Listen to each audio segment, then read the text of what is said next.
What's going on, guys? And welcome back to another episode of Stereotherapy. If you're new here, I'm your host, Lisa, and of course, I've got Justine right here with me. This is the show that showcases the importance of music and mental health. As always, if you'd like to support our little show, you can do so by following on any platform you are currently listening to this right now. Hit that follow button. It would really just mean a lot to us and help people find us and push this into the algorithms of people that would also enjoy this. Thank you again to anyone that's already done that. Again, just thank you, thank you, thank you.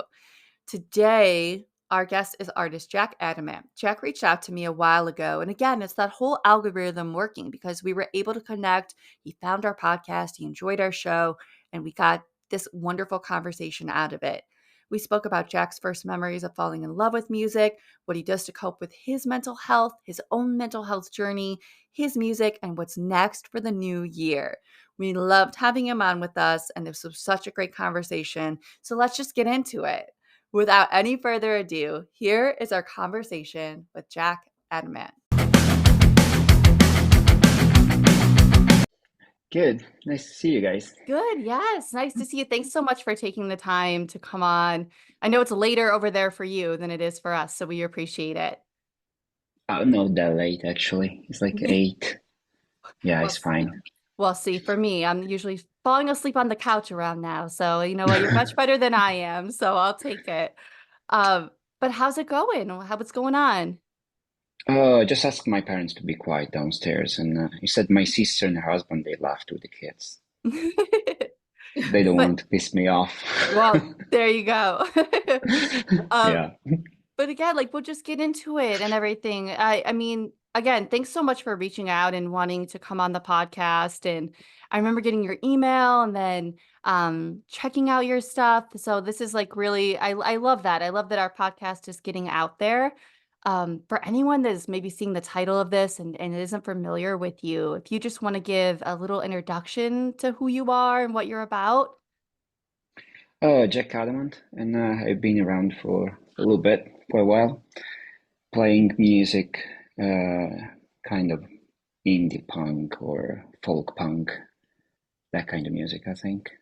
Trying to be peculiar anyway, experimenting with sound and being alternative. Even though I know this term is kind of the word alternative it became kind of generic nowadays. So Yeah. also, yeah, almost means nothing when you say it's an alternative rock band. We don't know.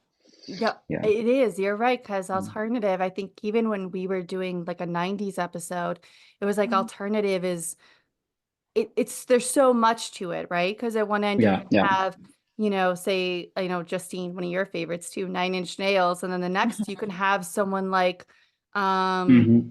oh gosh, I don't even know, throw a name out there, any of them, like Hole, Courtney Love. You can have such Yeah. different, Right. That's right. Yeah. aspects of alternative music. So, no, I love that. And I think your music is such a different type of music than we've had on yet. So that's why it's going to be really great to have some more people maybe in your direction, in your way, maybe after listening to this.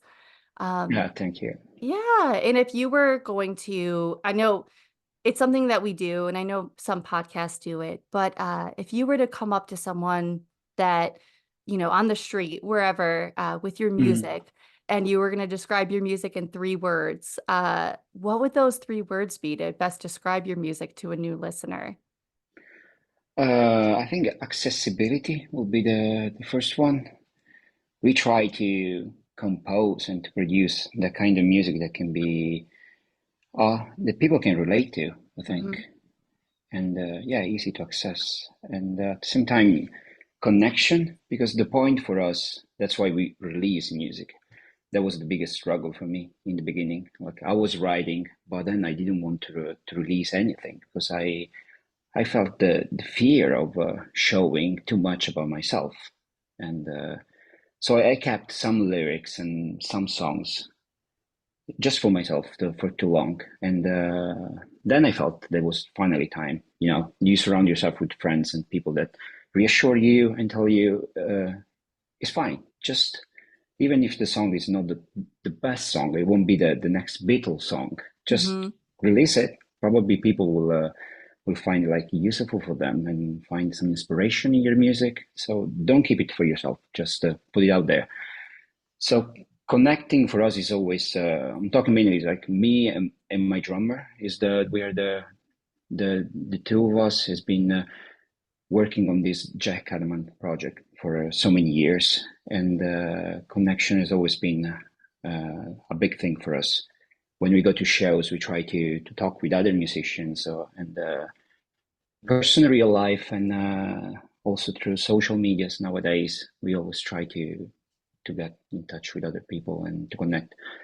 And the third, I think, would be rough or raw, probably. Mhm.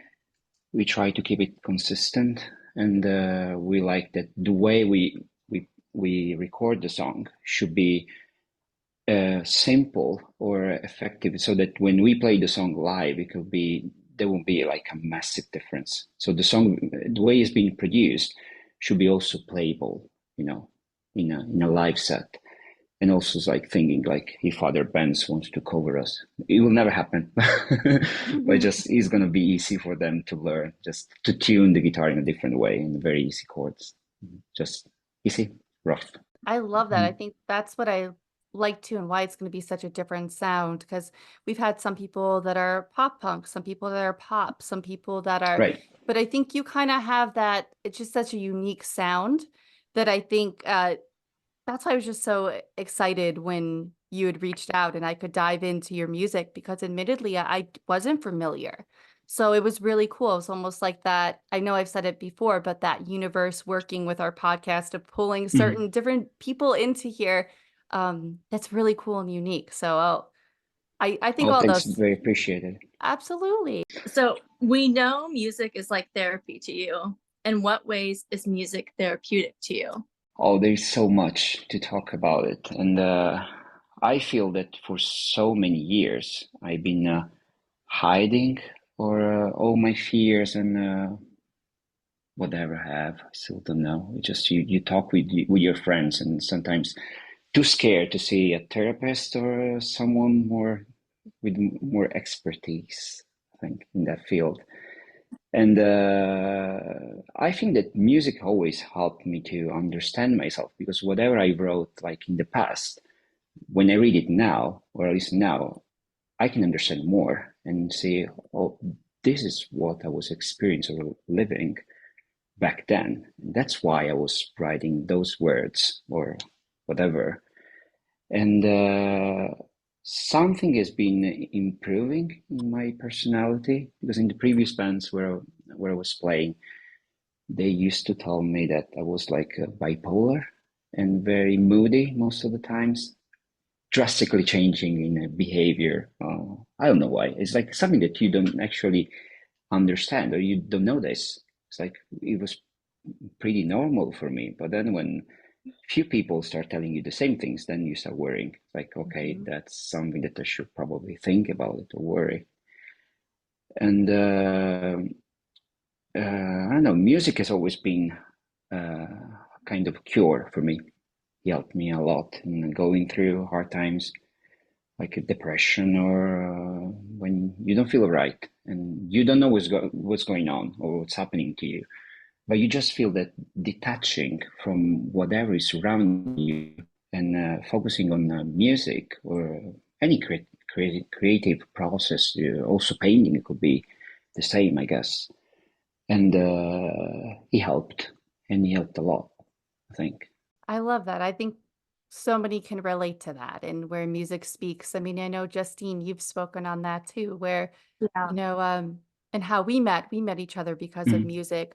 But when we were going through a hard time, sometimes it's like you said, like maybe you don't want to go to other people or you can't, but you put on Mhm. your favorite song and Right. whatever artist it is, they speak to you, and I think it's such a special thing, and who knows, maybe your music is part of that too for somebody too, and, you don't even Yeah, know it, right? That they're listening to that and connecting with it, but I definitely agree. I agree.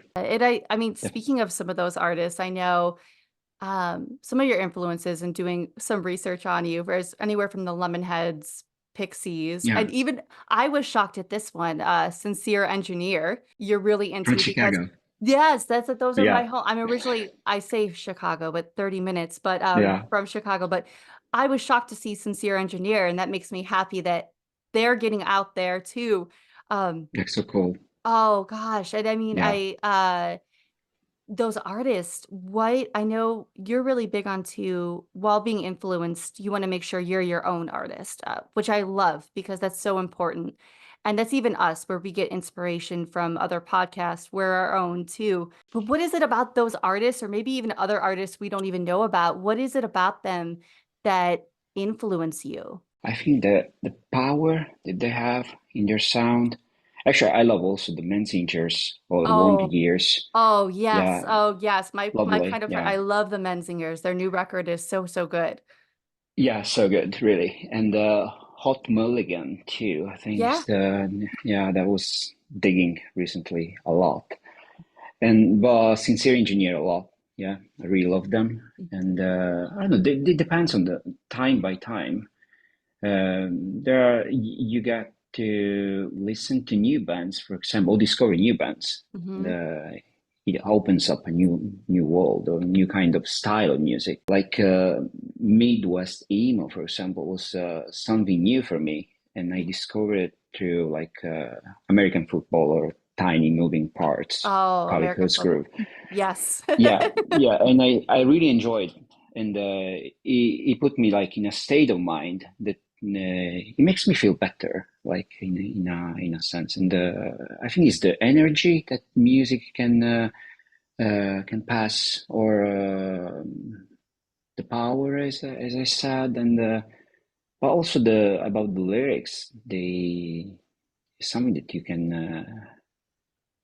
Yeah, it changes your state or whatever you're going through in that specific moment or time. But I think the aggression of the guitars as well, maybe when they use like distorted guitars and screaming vocals. I don't like when they scream from the beginning to till the very end of a song. But that's why probably I like Sincere Engineer a lot Hmm. because it's mixed, so it's very peculiar. It's different than anything else out there. Yeah, I love how that you're speaking my language with American Mhm. football, tiny moving parts, all that hot mulligan, and Yeah. people giving me a Uh, hard time on our last episode on the year end. I didn't have hot mulligan on their record for the mm, end of the year, but I was like, I forgot it, but I love that record and I love what they're doing too. And I think Sincere Engineer is just one of those unique bands right now with Deanna and her vocals right. Yeah. alone. And I can't wait to see what they're going to do next because they're a band immediately I want to get on here one day. We'll see one day, but I that's think it's just easier for you guys out there because I don't think yeah. that they're coming to Europe, at least for the time being. Yeah, I don't think they are. And that's what stinks Yeah. too. Like as much as like that music is hitting those places, it's interesting that and again, there's probably so much as far as booking and things like of that nature that goes Yeah. into Yeah. that, but hopefully they'll get out your way and you can catch them because that would be so cool. It must be expensive as well, Oh, traveling, I think, abroad. Yeah. oh, oh, yeah. And either way, even if you wanted to come out here, I'm sure it's the same way. It's just it's Yeah. expensive Yeah. and there's so much involved in that, which maybe they'll fix that one day so we can all connect, which would be really cool. What are some of those first memories of falling in love with music? Oh, that's such a great question. Mhm. I just remember my mom. She's probably was the main influence for me. She had like this boom box, and talking about the 90s here. And she was playing like cassettes, tapes, or any kind of folk music, and the radio stations. Like nowadays, everything is happening on Spotify and social Mhm. medias, and back then it was like a radio. Probably there was Yeah. like a radio show, and they were interviewing people or anyone, like listening from a car and getting onto in a show and chatting about life. It was very real, something that I don't feel is like that anymore. I don't know. You feel a little bit too cold sometimes just listening to a playlist on Spotify that someone passed it over. And Yeah, I remember her, and she was like singing on those tunes, and I was just following her and trying to replicate whatever she was doing, like a little kid, and dancing a little bit. So she's always been more supporting than anybody else in my family. I'm talking about grandparents and or uncles. They didn't really see anything valuable in focusing on playing music or becoming a musician. It's like there were things more important in life than the music, and so they couldn't see why I was so interested and so obsessed with music and writing songs. Because most of the bands, I think I remember back in days. It depends, or if you're coming from like a big city, or I'm coming from like a small village, and I just remember like lots of cover bands. It's like what was the biggest band? Oasis, Blur, and it's like every band, every local band, they were playing their songs. Mm-hmm. I did it too, to get like a place to get hired in a band as well. It was always like boring for me because I wanted to express myself and to say what I was experiencing in life, and I had so much to say. Actually, I was not really able to tell anybody close to me or around me, my family included, but through songs, like writing on a notebook or on a piece of paper, it was relieving for me. And I remember I wanted to write my own songs since the very beginning. Yeah, but my mom, yeah, I will say she was the biggest influence and the reason why I started like with music. I know a big reason why I got into music was my mom too. Again, like you described, riding in the car, like my mom would play anything from, oh gosh, like Tom Petty to Wow. Bon Jovi to, I mean, just Mm, anything. She was into Alanis Morissette in the 90s, but because of my mom and having all cool. that stuff in the car, it was like my radar, like Justine's, we've talked about it, where Yeah. she was more in the boy band at times in the 90s. And I love that All about right. her. But me, I just didn't. And I think because Yeah. not that I hated that music, but I think the alternative and those rock anthems hit because my mom, it was her. It's what I was around. It's what I knew. It's what I grew to love. I think that's so interesting too, that different people can have a similar experience like their parents. I think a lot of us growing up, I know Justine, you've talked about too, like your dad is a big That's reason for me, it's my too. dad. Yeah, my dad always had music playing in the house, but also he played violin, so he like encouraged us Cool. a lot to play an instrument. So I got it from my dad for sure.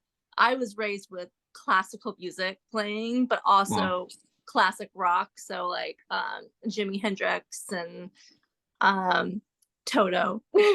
Toto was Yeah, one. cool. Cool. Like, so I loved classical music. I was in the boy bands too, but like I think because I heard rock a lot, that like I have to be different came out. So I listened to the boy bands, but It makes yeah, my sense. It makes dad sense. Yeah. was a big thing for me. It was my dad. So Even talking about music and being a musician, how does that, I mean, whether it's positive or negative, how does that kind of take a toll on your mental health? Or does it really just like we've talked about earlier, just aid your mental health? Or are there moments when maybe you're putting out music and it impacts it in a different way? I should say that as my mom, she influenced me about music. I think I got from my mom anxiety as well. She's a Mhm. very anxious person.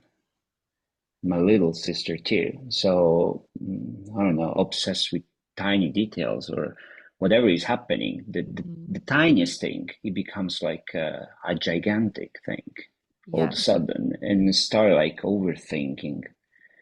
And something that I didn't want to accept, but it was my shoe, I know.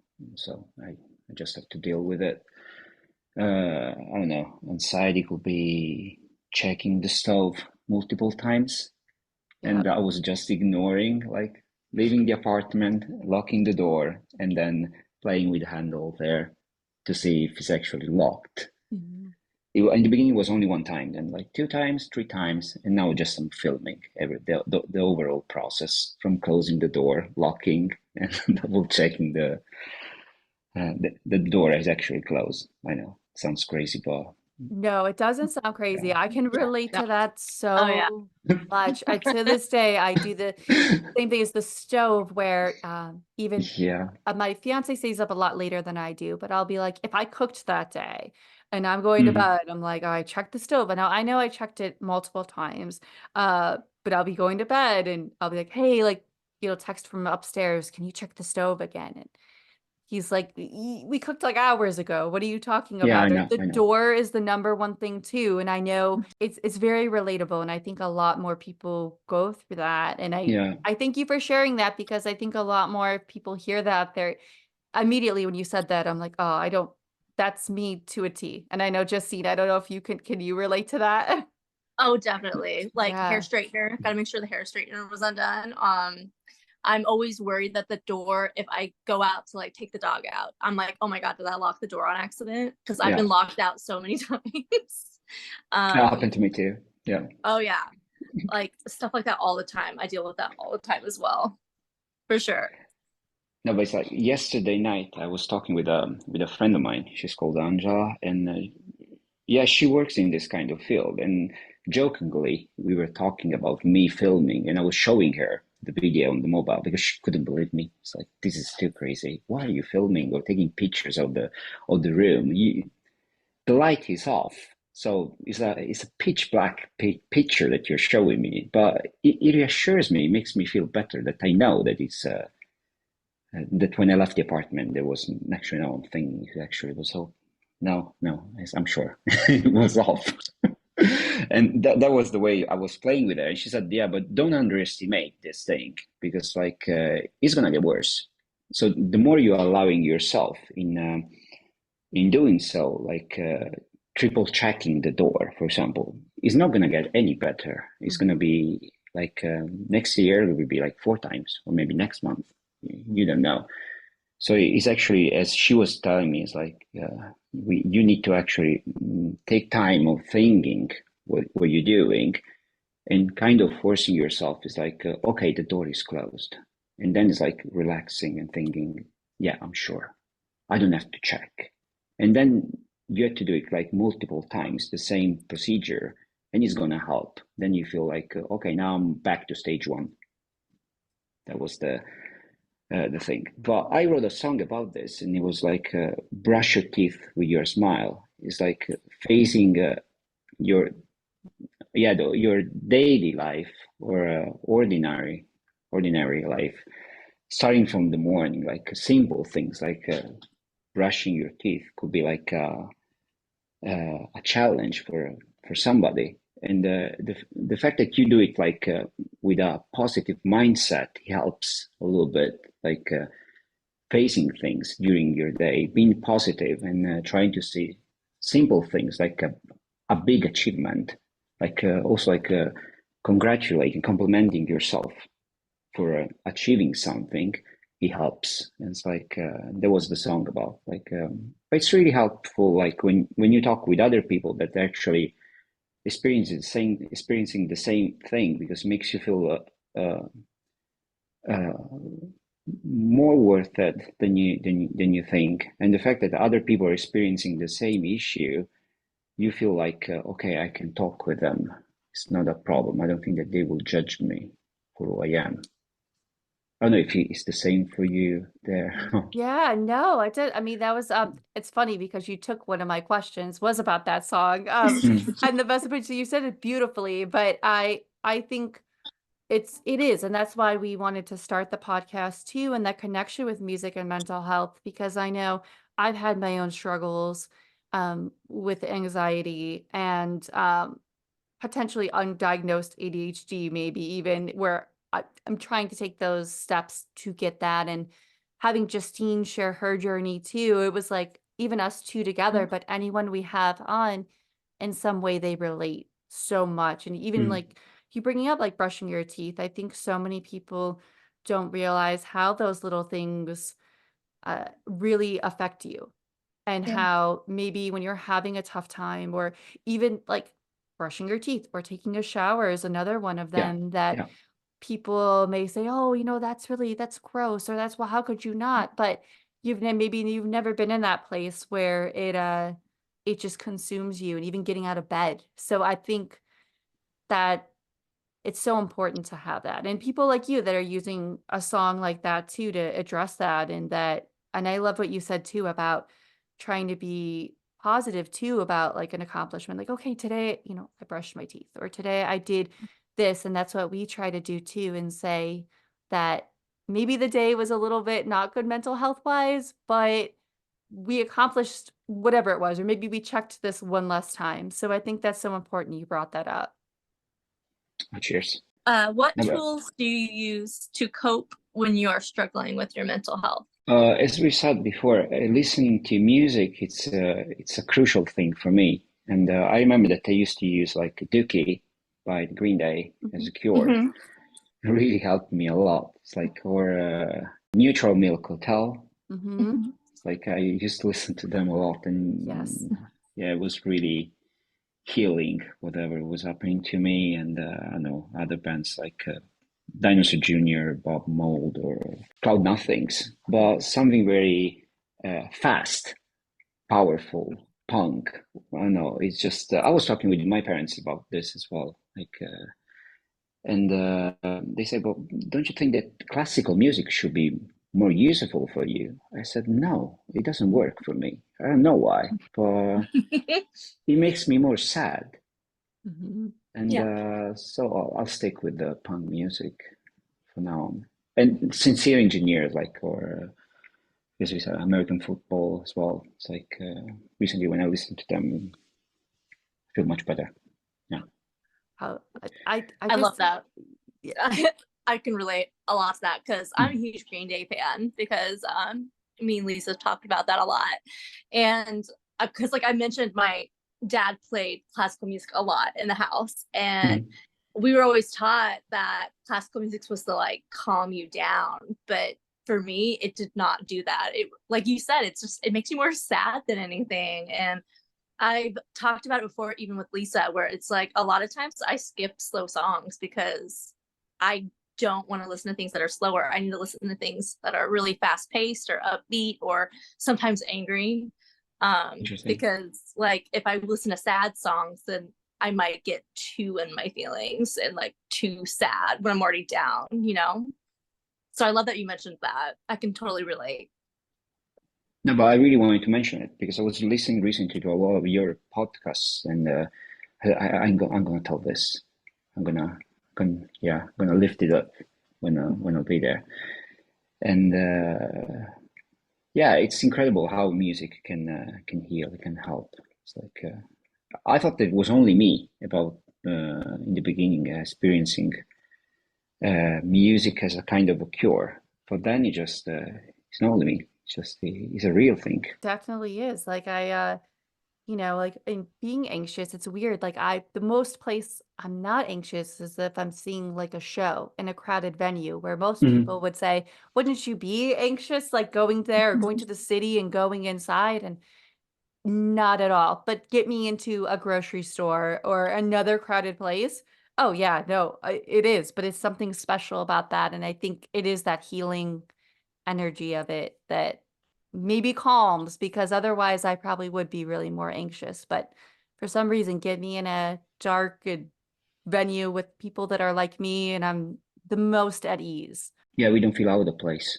No, it is. It's like you Yeah. have a place, and you know, uh, even talking about obscure places and cupboards, you actually recorded a couple interesting places I was looking Hmm. into. What was that experience like?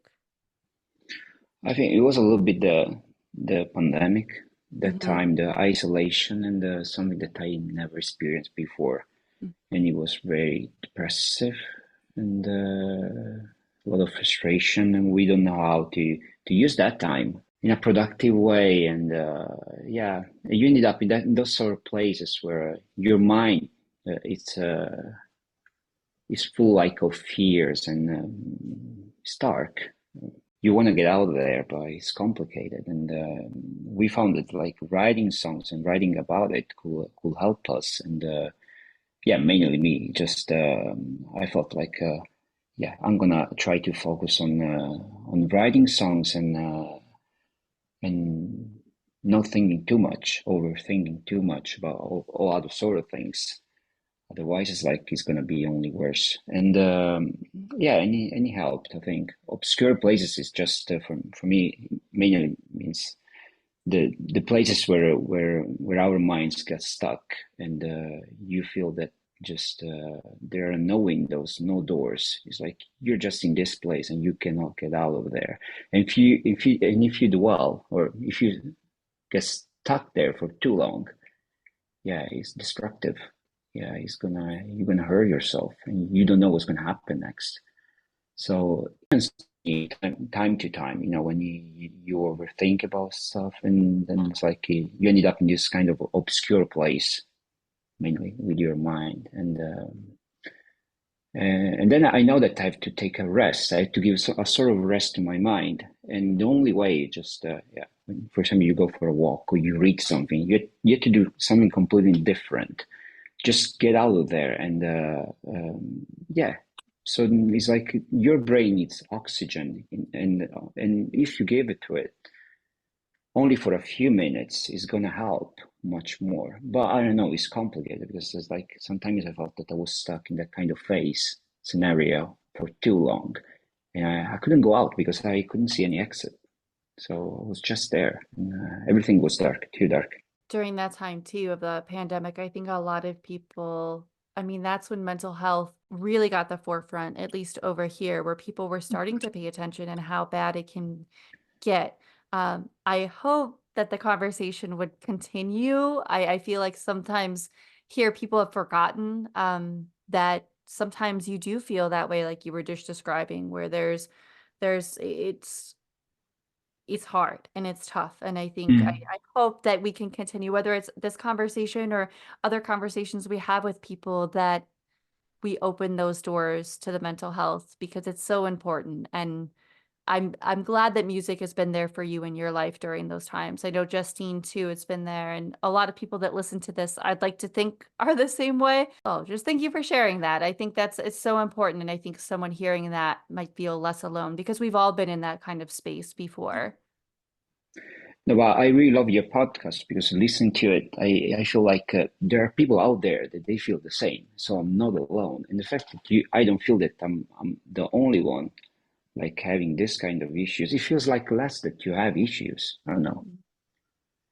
You feel less Yeah. bad. Yeah, in a way.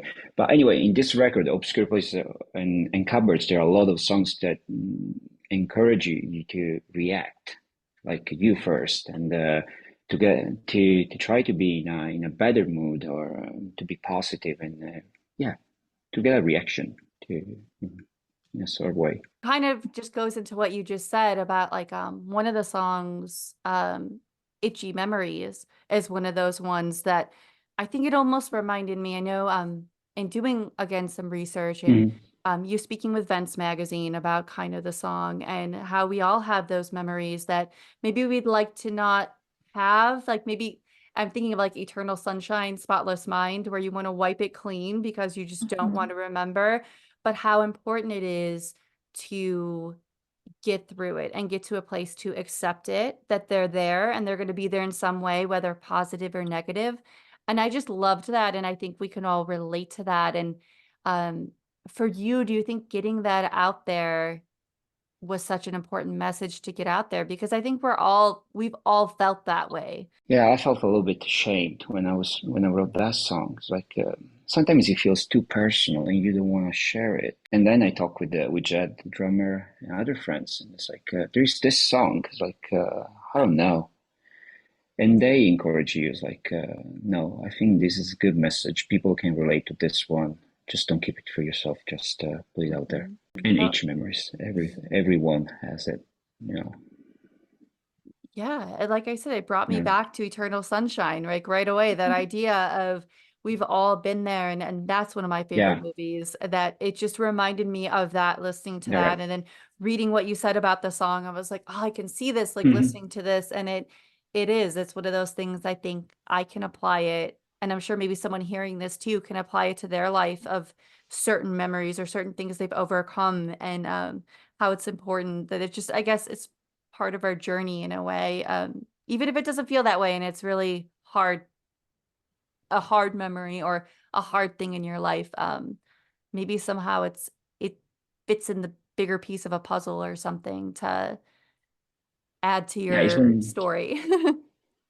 oh, absolutely, you're right. And it's also like when you feel that a God or any kind of religion, you don't feel that can help in that Mhm. specific moment. So you don't believe in anything, not because you're not religious, it's just because don't trust in anything, not even in yourself.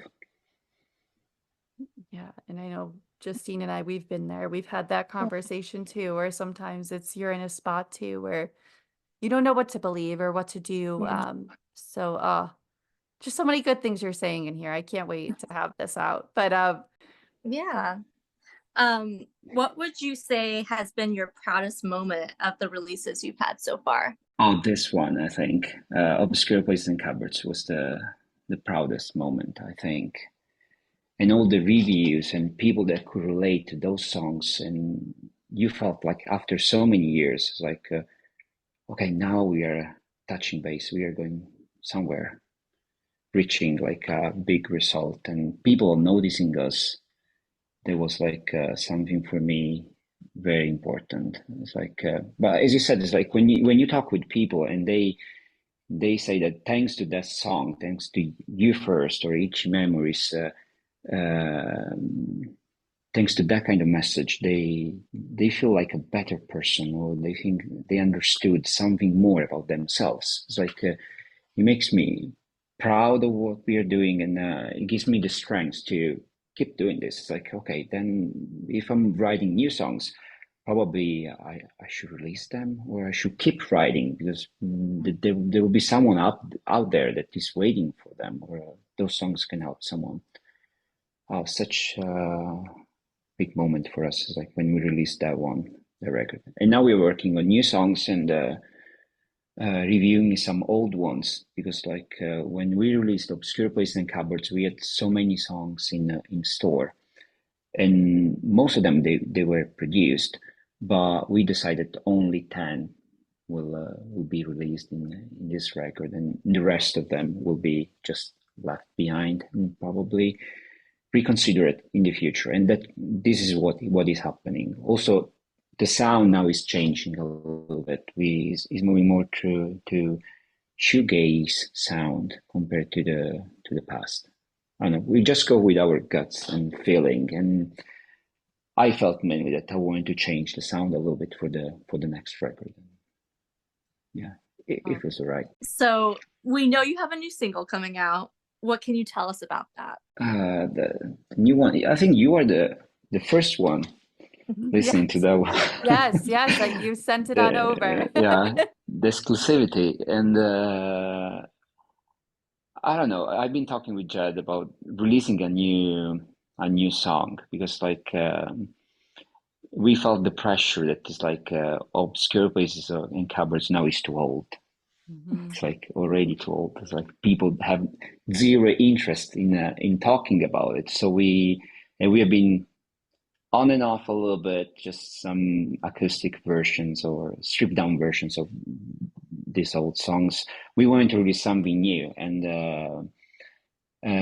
Stuck and Paralyzed will be the first single that we are going to release this month, together with a cover of The Cure, Friday I'm in Love. And the song is about social anxiety, I should say.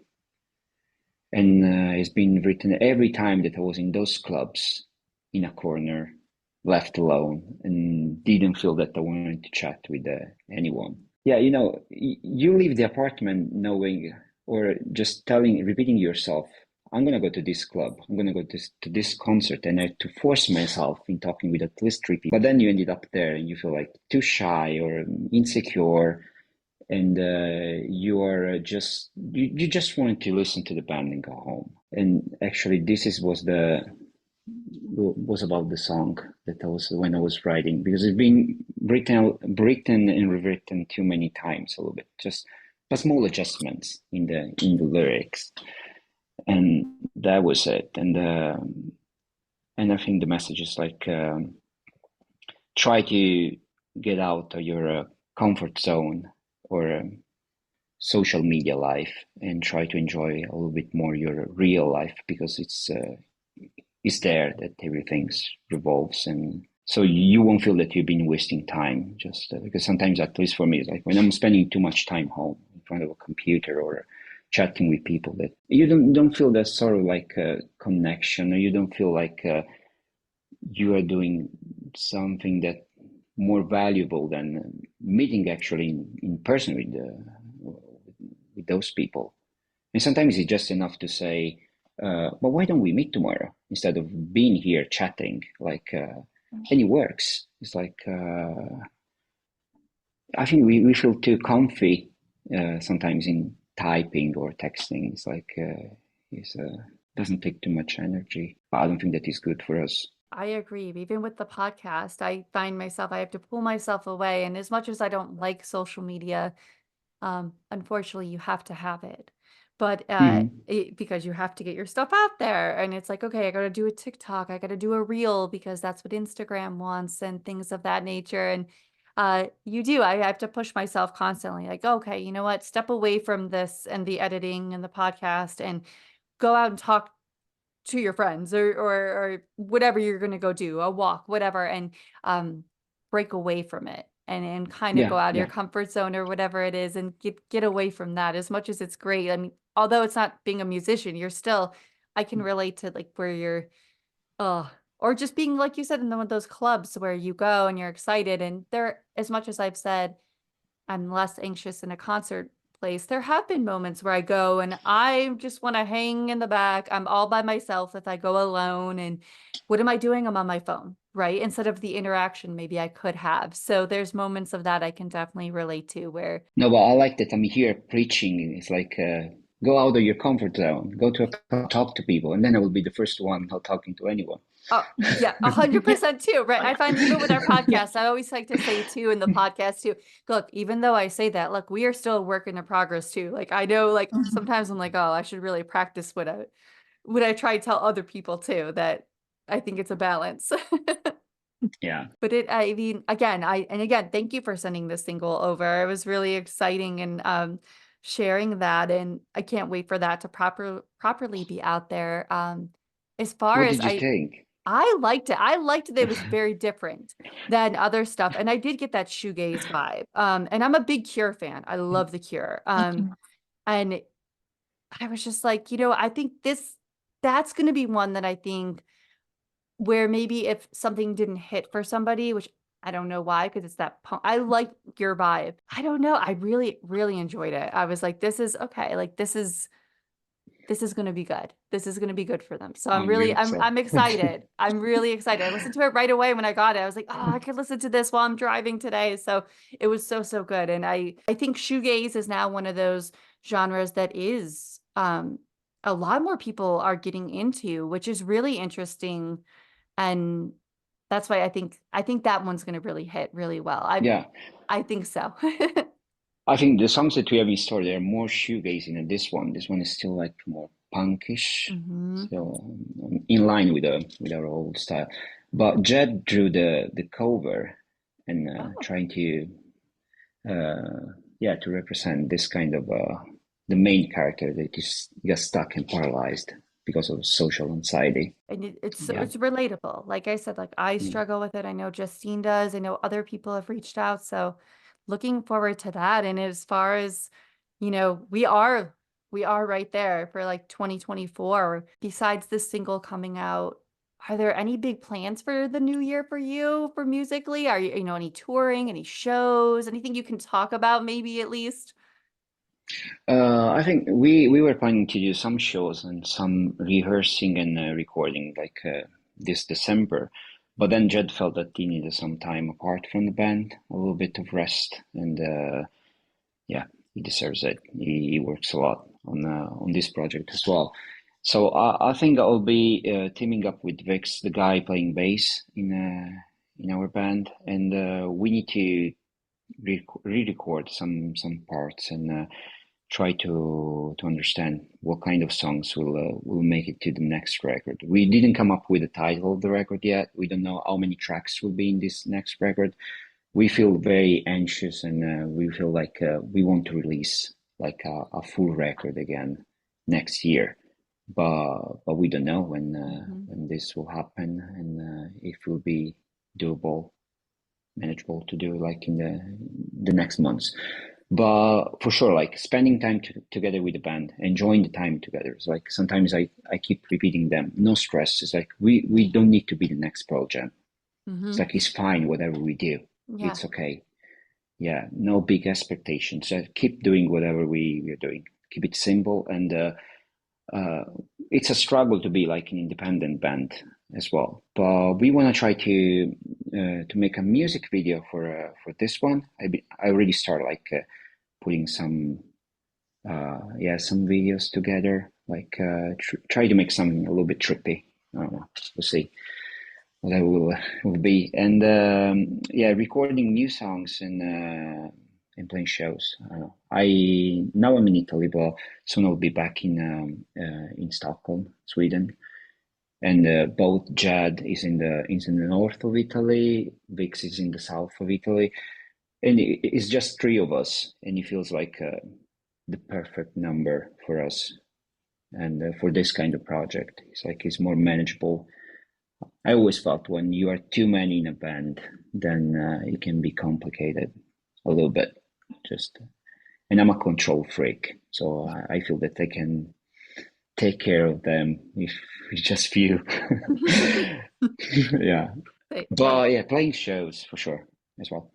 Oh, that's great. That's like, we just appreciate you taking time today and coming on here and sharing your story of how music has made an impact and a little more about your music that I hope everyone listening checks out. I'll have all the links, but if anybody wanted to find you and say they like to just listen and then look, versus read a link, where can people find you and your music if they want to find you? There is a Spotify for sure. You can listen to my music there. There are social medias like we have Instagram, we have like TikTok, Twitter, or Facebook as well. Still, I don't know if bands still use Facebook. Yeah. People feels I like know an it's oldie. yeah, I know now that's like the old one. Like even me, I'm barely on our Facebook, but I try. I keep it going there. Yeah, YouTube as well, and we have a website, jackadamant.com. So everything is there. So very easy to find this this band, Jack Adamant. There. Perfect.